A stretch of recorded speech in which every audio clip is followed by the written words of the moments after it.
August 29 വിശുദ്ധ സ്നാപക യോഹന്നാൻ്റെ ശിരച്ഛേദം. സീറോ മലബാർ സഭയുടെ മകളായ വിശുദ്ധ എവുപ്രാസ്യമ്മയുടെ ഓർമ്മദിനം കൂടിയാണ് ഓഗസ്റ്റ് 29. 1952 ഓഗസ്റ്റ് 29 എവുപ്രാസ്യമ്മ കർത്താവിൽ നിദ്ര പ്രാപിക്കുന്നത്. എന്നാൽ ഇന്നേ ദിനം തിരുസഭയുടെ ചരിത്രത്തിൽ വളരെയേറെ പ്രധാനപ്പെട്ടതായി തീർന്നത് വിശുദ്ധ സ്നാപക യോഹന്നാൻ്റെ അനുസ്മരണത്തെ തുടർന്നാണ്. ആയതിനാൽ ഈ വർഷം മുതൽ എവുപ്രാസ്യമ്മയുടെ ഓർമ്മദിനം ഓഗസ്റ്റ് 30 കൊണ്ടാടുവാനാണ് തീരുമാനിച്ചിരിക്കുന്നത്. നമ്മുടെ തിരുസഭയിൽ ഒരു വിശുദ്ധൻ്റെയോ വിശുദ്ധയുടെയോ ഓർമ്മദിനമായി അനുസ്മരിക്കുന്നത് ആ വ്യക്തി മരിച്ച ദിവസമാണ്. എന്നാൽ കത്തോലിക്കാ സഭയുടെ ചരിത്രത്തിൽ 3 വ്യക്തികളുടെ ജനനവും മരണവും അനുസ്മരിക്കപ്പെടുന്നു. അത് നമ്മുടെ കർത്താവായ യേശുക്രിസ്തുവിൻ്റെയും പരിശുദ്ധ കന്യകാമറിയത്തിൻ്റെയും വിശുദ്ധ സ്നാപക യോഹന്നാൻ്റേതുമാണ്. ഗബ്രിയേൽ ദേവദൂതൻ്റെ മംഗള സന്ദേശാനുസാരം കന്യകാമറിയത്തിൻ്റെ ചാർച്ചക്കാരി എലിസബത്തിൽ നിന്ന് ജൂൺ 24 സ്നാപക യോഹന്നാൻ ജനിച്ചു. ജനനത്തിന് മുമ്പ് തന്നെ കന്യകാമറിയത്തിൻ്റെ അനുഗ്രഹീതമായ സന്ദർശനം വഴി ഉത്ഭവ പാപത്തിൽ നിന്ന് യോഹന്നാന് മോചനം ലഭിച്ചു.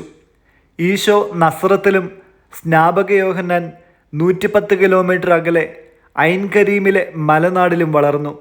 രക്ഷകനായ ഈശോയെ സ്വീകരിക്കുന്നതിന് ജനങ്ങളെ ഒരുക്കുവാനായി സ്നാപകൻ മരുഭൂമിയിൽ പ്രായശ്ചിത്തവും തപസ്സുമായി ജീവിച്ചു.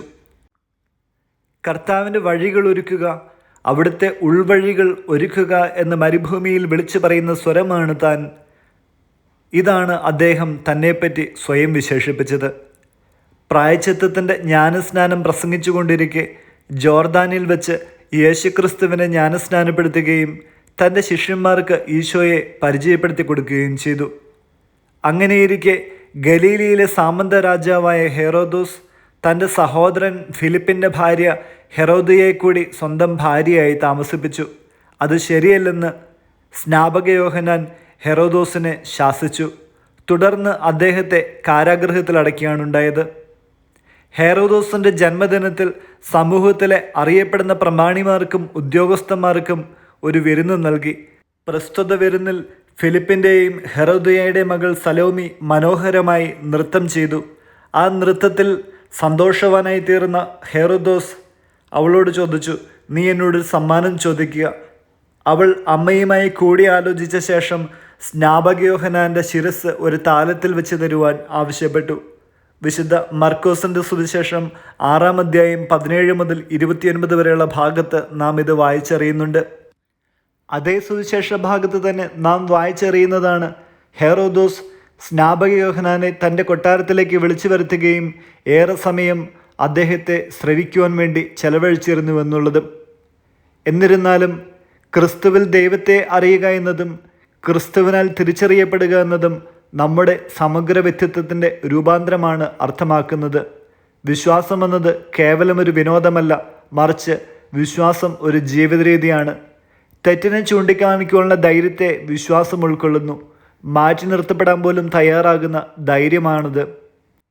ഹെറോദോസ് വിഷണ്ണനായി മാറി.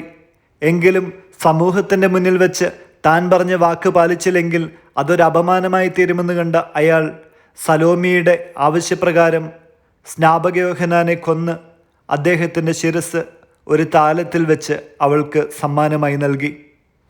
പ്രവാചകന്മാരിൽ ഏറ്റവും ഭാഗ്യപ്പെട്ട പ്രവാചകൻ എന്ന് യേശുക്രിസ്തു തന്നെ പറഞ്ഞ സ്നാപക യോഹന്നാൻ, അതെ, ഇനിയൊരു പ്രവാചകൻ കടന്നു വരികയില്ല. യേശുക്രിസ്തു ദൈവം തന്നെ മനുഷ്യനായി അവതരിച്ചു കഴിയുമ്പോൾ പിന്നീട് പ്രവാചക കാലഘട്ടത്തിന് പ്രസക്തിയില്ലല്ലോ.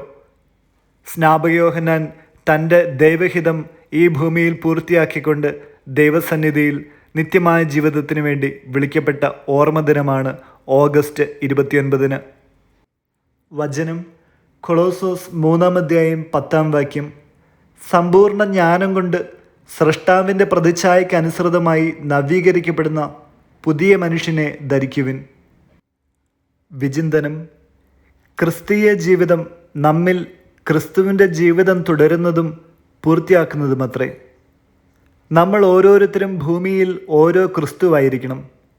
ഈശോയെപ്പോലെ അവിടുത്തെ ജോലികൾ ഭൂമിയിൽ നാം നിർവഹിക്കുകയും സഹിച്ചു പൂർത്തിയാക്കുകയും വേണം. വിശുദ്ധ ജോൺ യൂഡസിൻ്റെ വാക്കുകൾ.